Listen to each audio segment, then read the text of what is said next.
Ok, c'est bon, on peut y aller. Donc, si vous avez quelque chose à partager avec nous par rapport à cette lecture, vous pouvez tout juste ouvrir votre micro et prendre la parole.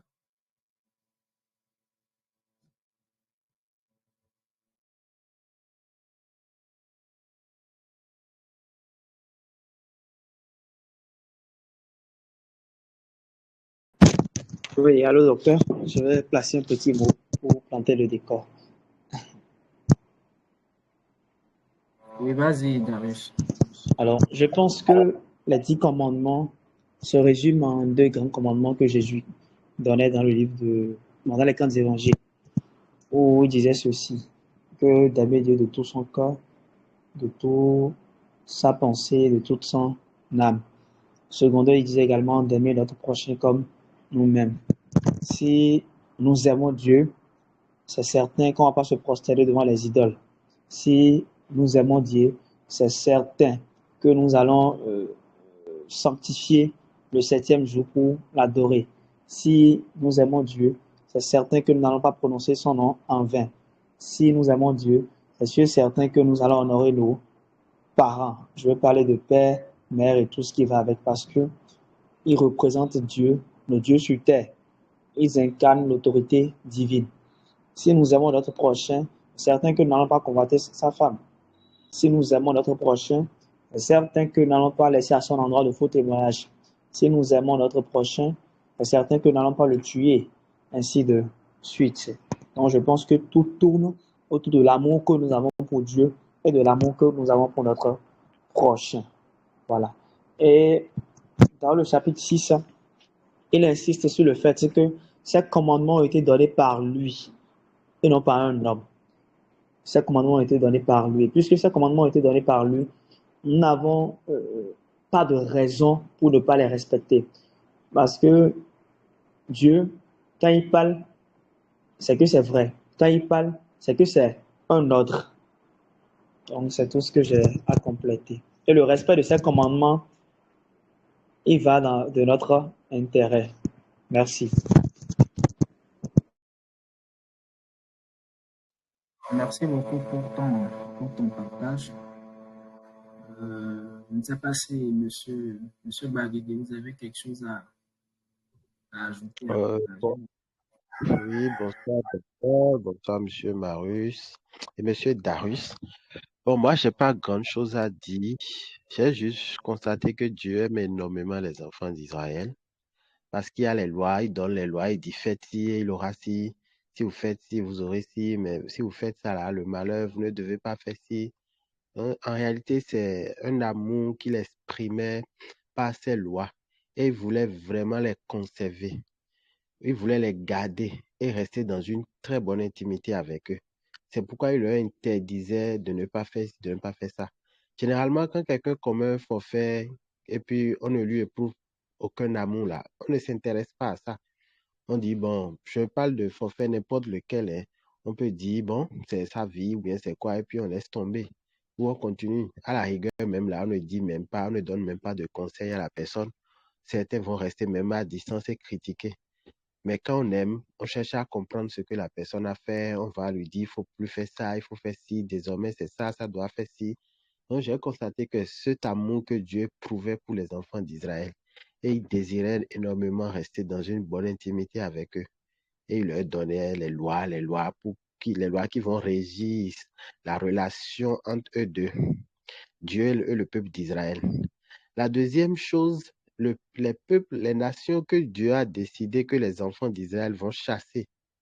Et quand on lisait, il y avait une pensée qui est passée dans ma tête, qui est que j'ai dit, mais pourquoi ces peuples-là sont restés autant loin de Dieu, alors qu'ils sont aussi des humains, des gens qui, après le déluge, sont issus de Noé, des gens qui sont issus de la famille d'Abraham, certainement des gens que Abraham n'a pas choisi, et Dieu n'a pas choisi, des gens qui sont venus aussi de la famille d'Ésaü, peut-être des choses. Mais pourquoi ils sont restés loin, autant loin de Dieu? Est-ce parce que Dieu ne les a pas choisis? Parce que Dieu n'a pas choisi leurs aïeux pour faire et pour accomplir le plan qu'il avait pour le monde? Est-ce que c'est ça? Si par exemple c'était On a vu que Jacob, Dieu avait choisi Abraham pour faire une alliance avec lui. C'est passé sur Isaac qui était l'enfant de la promesse. Après ça, Jacob, et puis ils sont allés en Égypte, tout ça. Maintenant, si le choix n'était pas porté sur Jacob et c'était sur Ésaü, est-ce que les enfants d'Ésaü n'allaient pas être des enfants obéissants à Dieu, n'allaient pas rester dans le même système avec Dieu? Et de l'autre côté, les enfants de Jacob ne seraient pas les gens qu'il faut chasser? Ou bien, c'est comment? C'est une question, je voudrais mieux comprendre. Ces peuples qu'on a chassés, on a tué, pas interdit. Est-ce que c'est pas parce que Dieu les a gardés loin qu'ils sont restés comme ça, que leur cœur a été endurci jusqu'à ce point? Je vous remercie.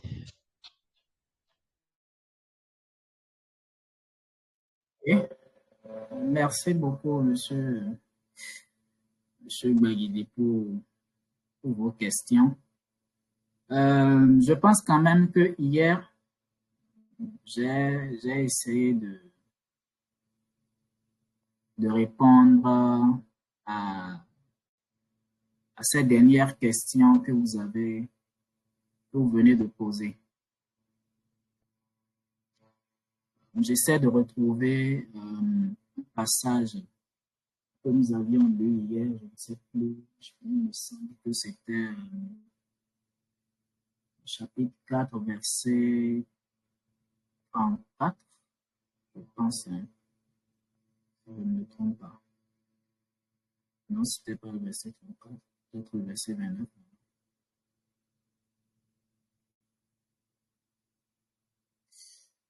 Ah, mais non, c'est pas ça.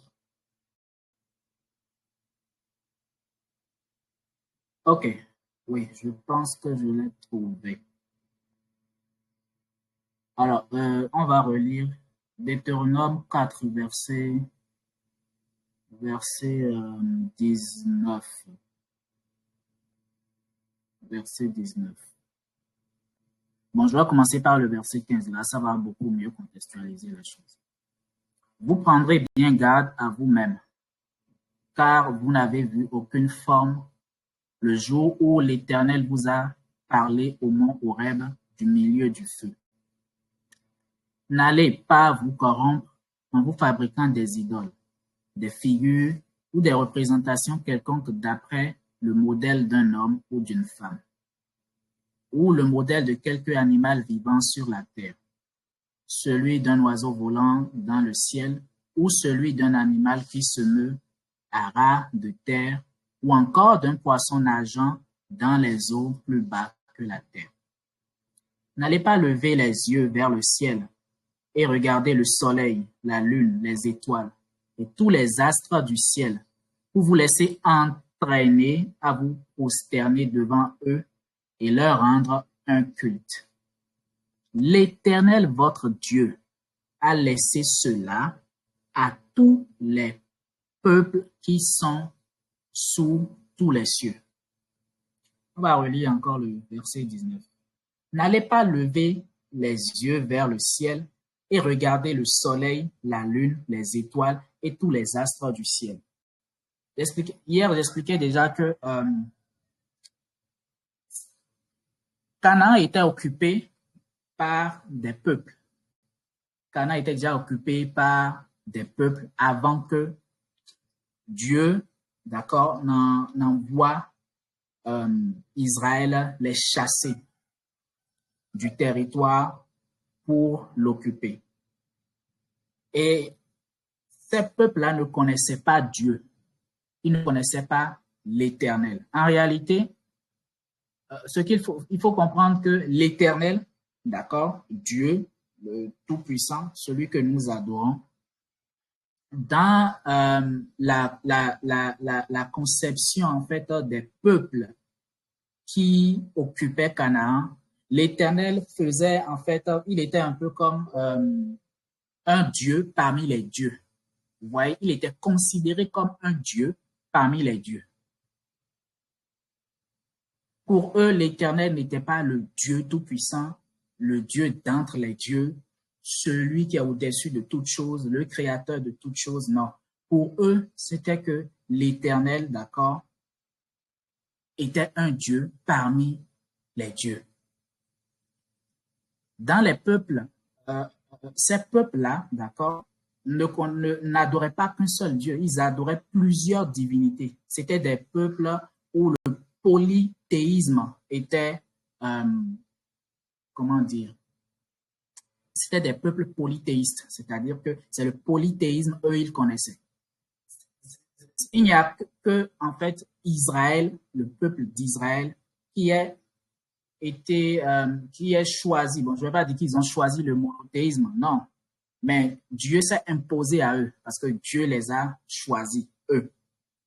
Et observez bien ce que Moïse leur dit. Il dit, n'allez pas lever les yeux vers le ciel et regarder le soleil, la lune et les étoiles et tous les astres du ciel. Et j'expliquais déjà, en fait, hier que le soleil, la lune, les étoiles et les astres étaient considérés par ces peuples-là comme des divinités auxquelles ils vouaient un culte. Le soleil était pour eux un dieu, la lune était pour eux un dieu, les étoiles, les astres, c'était des dieux qu'ils adoraient. Et Moïse est en train de leur dire, ne levez pas les yeux vers le ciel pour adorer ces dieux-là. Le soleil, la lune, les étoiles, ne faites pas comme ces peuples-là qui adorent des choses qui ne sont pas Dieu, qui adorent cette divinité-là et qui leur rendent un culte, qui se prosternent devant elle et qui leur rendent un culte. Non, ne faites pas ça. L'Éternel est votre Dieu. C'est lui seul que vous devez adorer. Pourquoi? Parce que il vous a choisi. Regardez la suite du verset. L'Éternel, votre Dieu, a laissé tout cela. Tout cela. Il a laissé cela, c'est-à-dire il a laissé l'adoration de la lune, du soleil, des étoiles, des astres du ciel. Il a laissé l'adoration de cette divinité-là aux autres peuples. Verset 20. Mais vous, l'Éternel est allé vous chercher.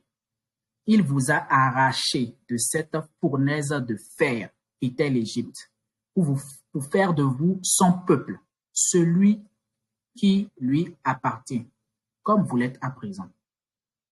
C'est-à-dire quoi? L'Éternel est allé chercher Israël. L'Éternel a choisi Israël. L'Éternel a décidé de faire d'Israël son peuple. Et il a décidé en réalité, de par Israël, conquérir les autres nations, conquérir les autres peuples.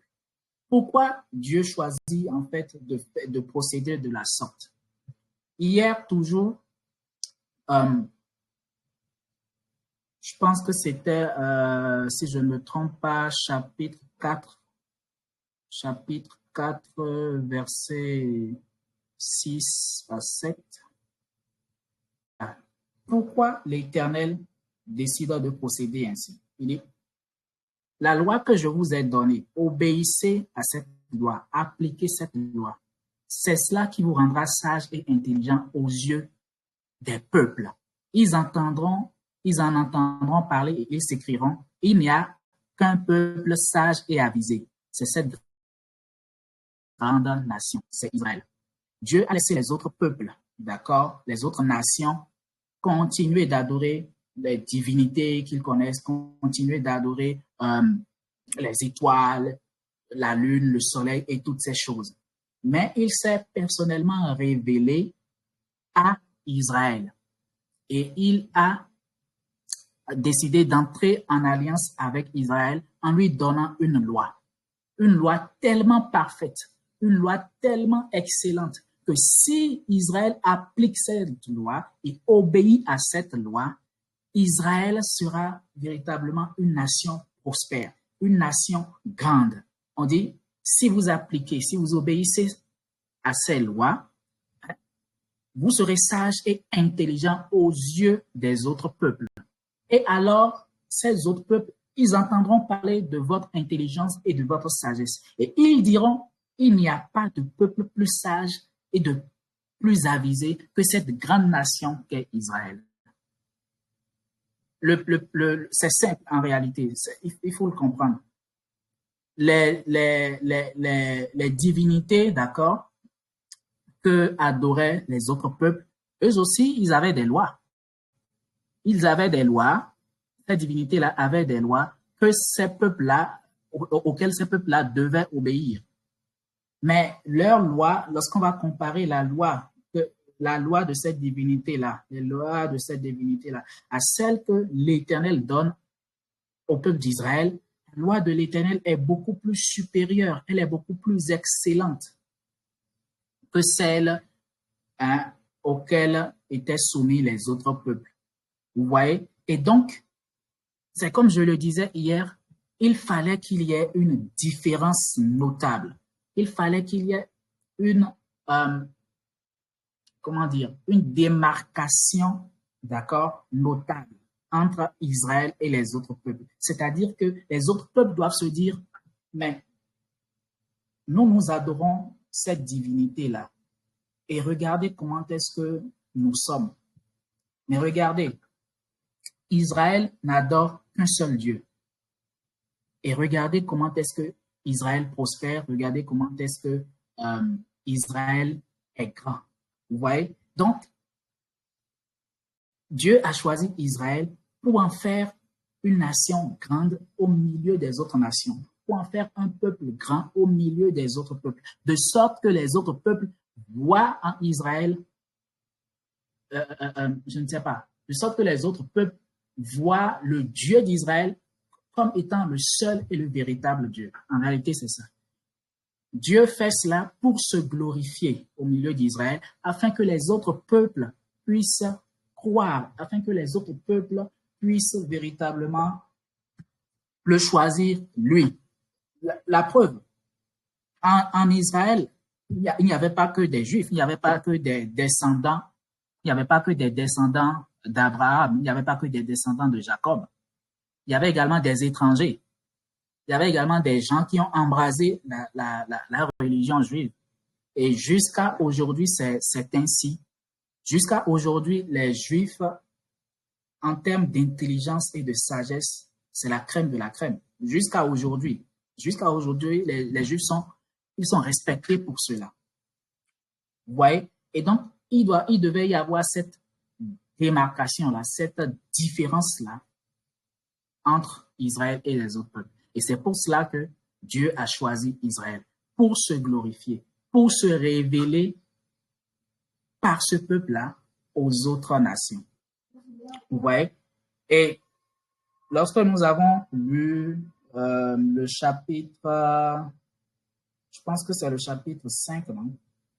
Non, le chapitre 6, je pense. Je ne sais plus. À un moment donné de la lecture,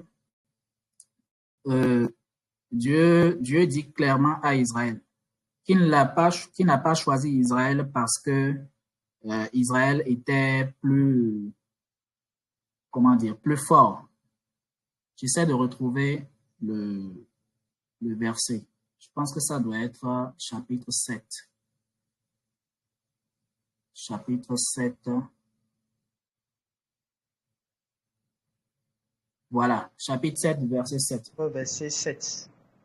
Si l'Éternel s'est attaché à vous et vous a choisi, ce n'est nullement parce que vous êtes plus nombreux que les autres peuples. En fait, vous êtes le moindre de tous.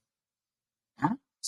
Dieu ne vous a pas choisi parce que vous étiez plus nombreux. Non, non, non, non. Il vous a choisi parce que vous étiez le moindre de tous.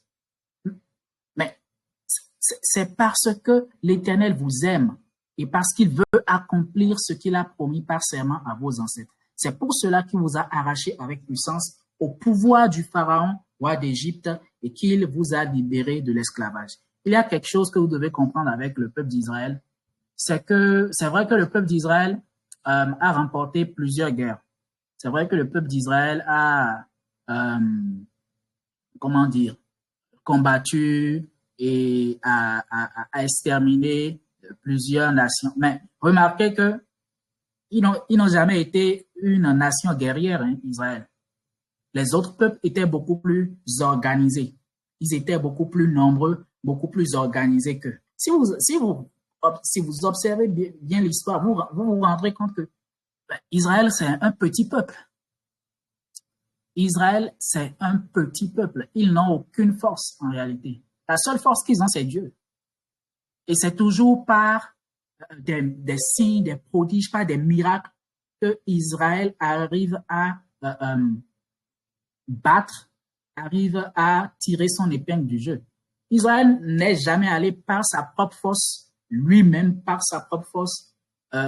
Israël n'a jamais entrepris une guerre qu'il a gagnée par sa propre force. Jamais. À chaque fois, ils sont tombés.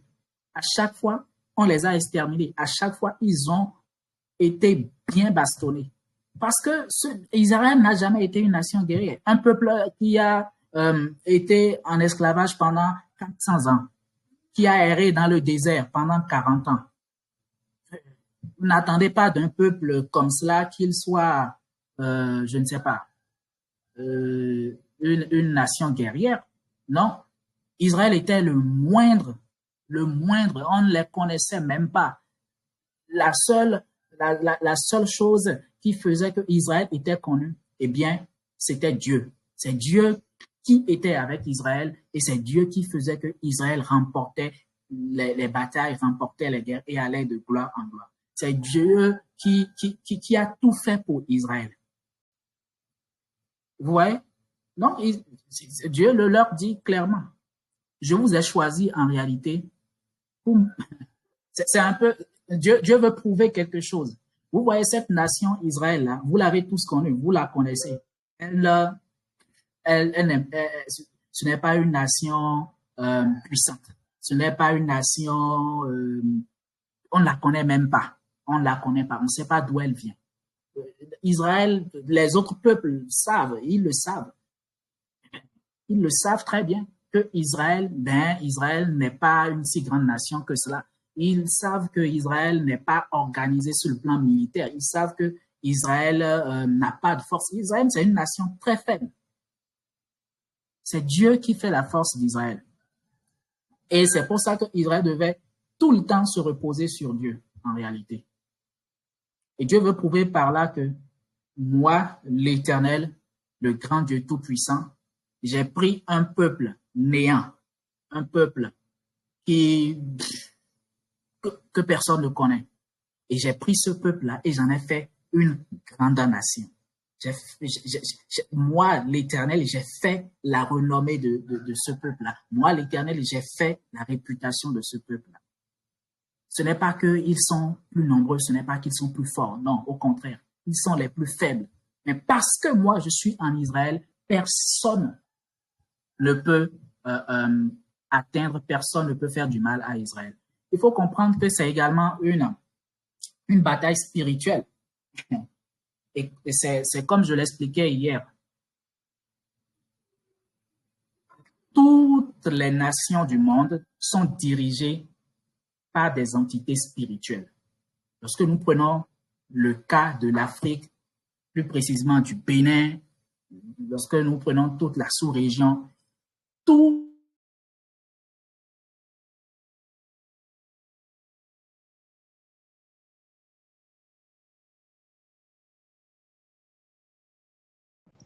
On ne vous reçoit plus, docteur, vous êtes là?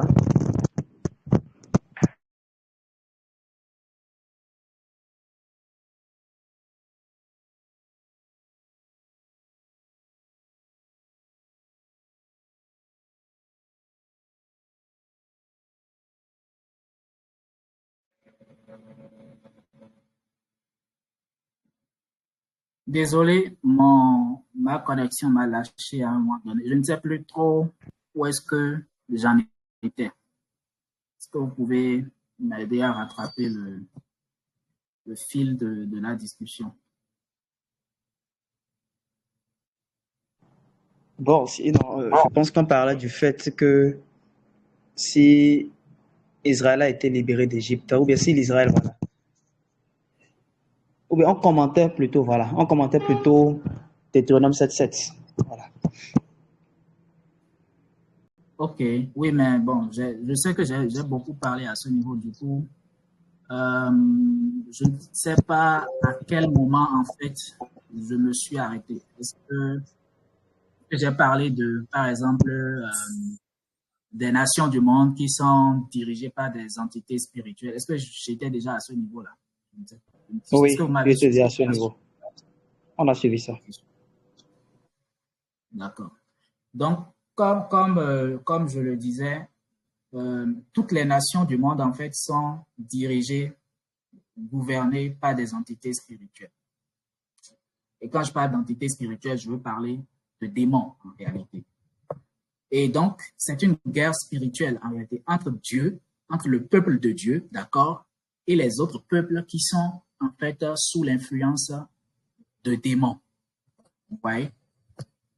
Chaque fois, je vous dis de lire le psaume 82. Je ne sais pas si vous avez été curieux et si vous l'avez lu. Mais lorsque vous lisez le psaume 82, vous allez vous rendre compte que ce qui est décrit, c'est Dieu, en fait, qui siège dans une assemblée. L'assemblée, en réalité, c'est une assemblée de Dieu, c'est-à-dire Dieu au milieu d'autres dieux. Et Dieu qui accuse des dieux, d'accord, des entités spirituelles, d'autres entités spirituelles, de mauvaises influences sur les nations, sur les peuples qu'il leur a confiés pour qu'ils les administrent. Vous voyez? En réalité, tous les pays, toutes les nations sont dirigées par des entités spirituelles. Ces entités spirituelles-là, au départ, en réalité, devaient faire quoi? Ils devaient conduire les peuples-là, d'accord, vers Dieu, vers le vrai Dieu. Mais finalement, qu'est-ce qu'ils ont fait? Ils ont détourné l'attention de ces peuples-là vers eux. Et au lieu que ces peuples-là adorent Dieu, ces peuples-là les adorent eux, les divinités que Dieu lui-même il a établies sur ces nations-là.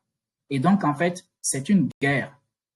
C'est une guerre parce que Dieu s'est choisi un peuple, d'accord? Et maintenant, il fait la guerre aux autres peuples, aux autres nations qui sont dirigées par ces entités spirituelles-là qui se sont rebellées contre lui et qui ont détourné l'attention des nations de lui.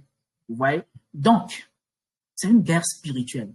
C'est toujours une affaire spirituelle, c'est toujours une affaire de combat spirituel.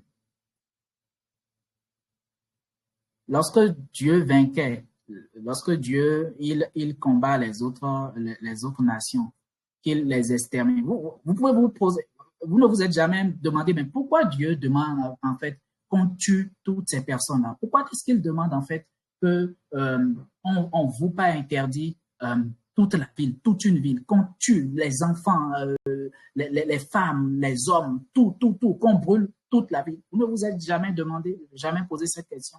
C'est parce que ces nations-là, en réalité, eh bien, elles sont dirigées par des démons, des entités spirituelles qui sont rebellées contre Dieu et qui ont détourné l'attention de ces nations-là de lui.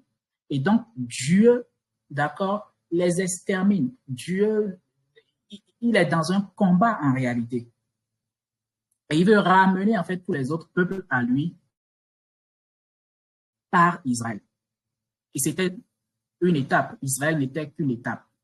Après, celui qui viendrait et qui vaincrait, d'accord, ces nations-là, celui qui viendrait et qui exterminerait ces entités, celui qui aura la victoire totale sur ces entités, eh bien, c'est Jésus. Et c'est exactement le travail qu'il est venu accomplir en réalité sur la terre. Donc, oui, Dieu a choisi Israël à dessein. Il savait très bien ce qu'il faisait. Il savait très bien pourquoi il n'a pas choisi Ésaü. Il sait très bien pourquoi il a choisi Jacob plutôt qu'Ésaü. Il sait très bien pourquoi il a choisi Israël plutôt que Édom. Parce que les descendants d'Ésaü, ce sont eux qu'on appelle les Édomites. Les descendants de Jacob, ce sont les Israélites. Et les Édomites étaient beaucoup plus forts, beaucoup plus organisés sur le plan militaire que Israël. Alors, qu'est-ce qui serait plus extraordinaire?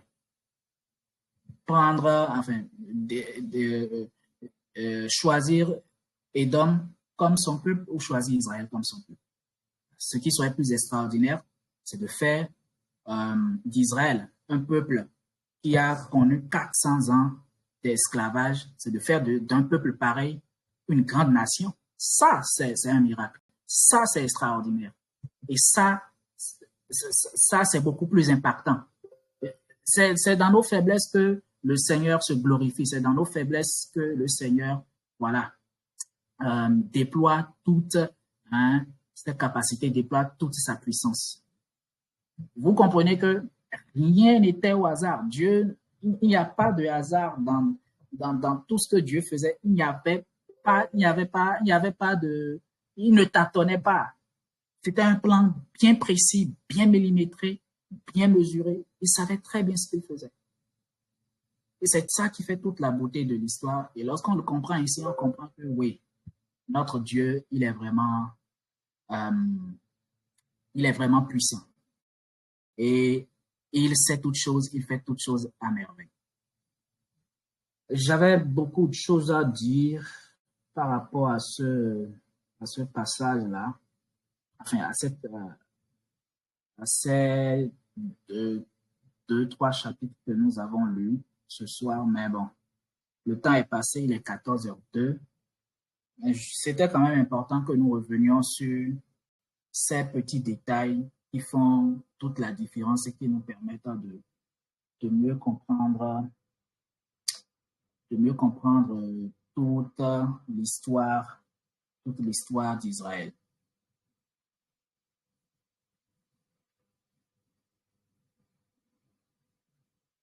Je vais m'en arrêter là. Je ne sais pas si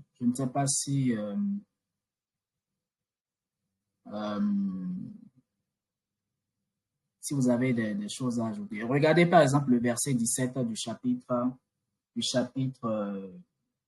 7. C'est Dieu qui parle à Israël. Hein.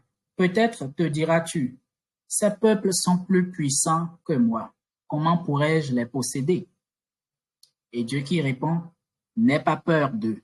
Souviens-toi seulement de ce que l'Éternel, ton Dieu, a fait au Pharaon et à toute l'Égypte. Vous voyez? Israël lui-même reconnaît que ces peuples-là qui sont devant lui, ces peuples-là qui l'entourent, sont beaucoup plus puissants que lui. Et là, Dieu leur dit, c'est moi l'Éternel, votre Dieu quand même.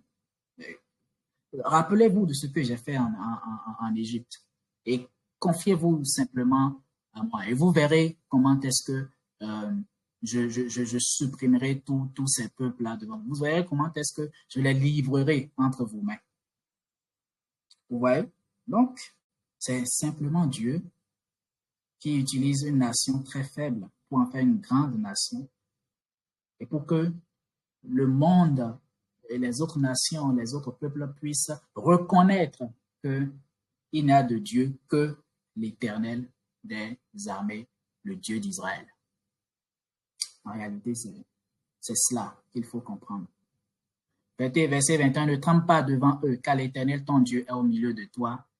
L'Éternel, ton Dieu, qui est au milieu de toi, est un Dieu grand et redoutable. Vous voyez? Regardez encore la sagesse de Dieu. C'est seulement, le verset 22, c'est seulement petit à petit que l'Éternel, ton Dieu, chassera ces peuples étrangers devant toi. Tu ne pourras pas les éliminer d'un seul coup, sinon les bêtes sauvages se multiplieraient dangereusement chez toi. Vous voyez? Dieu, il est sage, il sait toutes choses. Il dit, c'est petit à petit que je chasserai ces peuples étrangers devant toi. Parce que si je les élimine d'un seul coup, eh bien, les bêtes sauvages vont t'envahir. Parce que ces peuples-là ne seront plus habités, le territoire sera désert. Et voilà, tu n'es pas encore assez nombreux pour pouvoir occuper toute cette terre. Donc, nous irons petit à petit.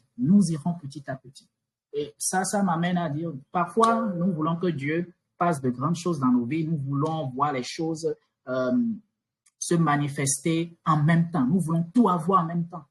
Mais Dieu, lui, fonctionne petit à petit, progressivement, selon son plan.